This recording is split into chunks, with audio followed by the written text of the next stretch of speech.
वो देखते हैं कि जो गलत काम कर रहे हैं वो तो सुखी है, और जो धर्म कर्म अच्छा काम कर रहे हैं, सत्कर्म कर रहे हैं, वो लोग दुखी हैं। तो ऐसा क्यों है?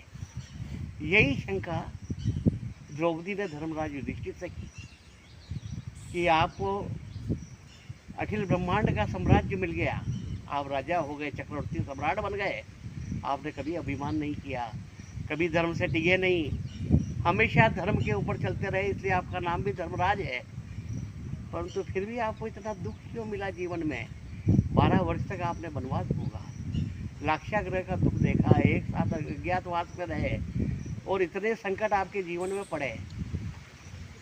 और दुर्योधन, उससे कोई कभी अच्छा काम नहीं किया, और संपत्ति सुख वैभव राज्य वो सब दुर्योधन ने भोगा, उसे दुख मिला ही नहीं। तब धर्मराज युधिष्ठिर ने कहा कि द्रौपदी, ये तुम्हारी बातें नास्तिकतापूर्ण है, ये सही नहीं है। मनुष्य जो इस जीवन में फल भुगतता है वो किसी पूर्व जन्म के संचित कर्मों का फल है, और दुर्योधन ने किसी जन्म में अच्छे कर्म किए, इस जन्म में उसे कोई दुख नहीं हुआ, और हो सकता है कि मेरे जन्म के पूर्व जन्म के दुख इस जन्म में मुझे देखने को मिले। और जो काम धर्म करता है और फल की इच्छा यदि करके धर्म करता है तो वह मनुष्य नारकीय प्राणी है, पशु पक्षी से गया बीता है, जानवर से भी गया बीता है।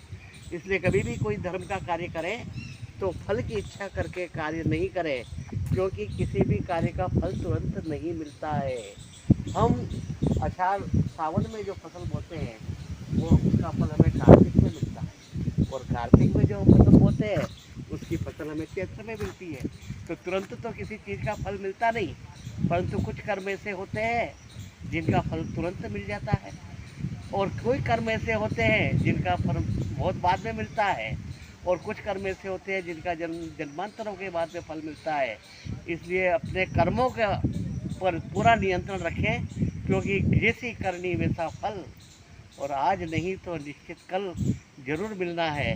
इसलिए हमेशा सत्कर्म ही करें, और बहुत से कर्म ऐसे होते हैं जिनका फल तुरंत मिल जाता है। मेरे जीवन में जो घटनाएं अनुभूत होती है वो मैं उसे ही सत्य मानता हूँ, क्योंकि मेरा ये अनुभूत जो है, जो अनुभव के साथ में ज्ञान मिलता है वही हमेशा ज्ञान सही होता है। कल मैं जब घर जा रहा था तो एक सज्जन ने मुझे आवाज़ लगाई, तो मैंने देखा कि शायद कोई मुझे आवाज़ लगा रहा, मैंने देखा तो मैंने कहा सही मुझे ही आवाज़ लगाई जा रही। तो मैंने गया तो उन्होंने मुझे बड़े आदरपूर्वक बुलाया, अपने कार्यालय में बिठाया, और कहा कि बहुत दिनों से आपसे मेरी इच्छा मिलने की, बात करने की हो रही थी, आज बड़ा अच्छा मेरे को लगा कि आप इधर से आ रहे थे तो मैंने आपको बुला लिया। मैंने फ़ोन करके चाय मंगाई, अरे मैंने कहा नहीं चाय तो आपको पीना पड़ेगी। मैंने चाय भी पी। उसके बाद में उन्होंने कहा कि मैं बहुत दिनों से आपसे जुड़ा हुआ हूँ, मैं ऋषियानंद की कुटी पे आध्यात्मिक संवाद में आता हूँ, मैं सिंधवन गौशाला में भी आता हूँ, मैं सांवरा सरोवर में भी आया था, और हर बार मैं आपके जो वक्तव्य होते हैं मैं उन्हें सुनता हूँ और मुझे बड़े अच्छे लगते हैं। और उन्होंने उनको उदाहरण देना चालू कर दिया, मैं सब भूल गया, मैंने कब कहाँ को क्या बताया था, पर उनको सब याद था। तो कि मैं इन चीज़ों से बहुत प्रभावित हुआ, और मुझे मेरे जीवन में उनसे काफ़ी लाभ प्राप्त हुए हैं, और मैं आपका सम्मान करना चाहता था। आज गुरुवार भी है, मैं आपको गुरु मानता हूँ, इसलिए आप पधारे, मेरा अहोभाग्य है। और उन्होंने मुझे 2100 रुपये भेंट दिए। अरे मैंने कहा ऐसा क्या करते हो कि नहीं, आप मेरा दिल नहीं तोड़ोगे, ये मेरी तुच्छ भेंट है, आपने जो मुझे ज्ञान दिया उसके बदले में ये पैसा कुछ भी नहीं, और भविष्य में भी आप हमेशा पदार्थ रहिए और इस घर को कृतार्थ कीजिए। तब मैंने सोचा कि ये इस जन्म में किए गए अच्छे फल, कर्म का फल अभी इस जन्म में मुझे मिल गया, क्योंकि मुझे लगा कि कोई अच्छा फल प्राप्त हुआ है तो कर्म भी अच्छे ही रहे होंगे।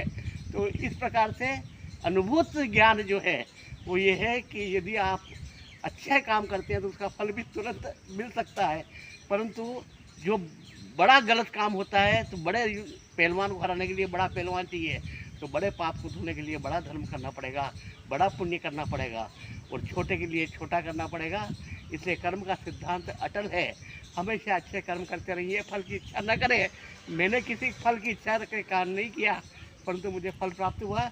तो आज मुझे ये लगा कि वास्तव में ये कर्म का सिद्धांत ये अटल है, और अच्छे काम का फल जरूर मिलता है, इसलिए सत्कर्म हमेशा करते रहना चाहिए।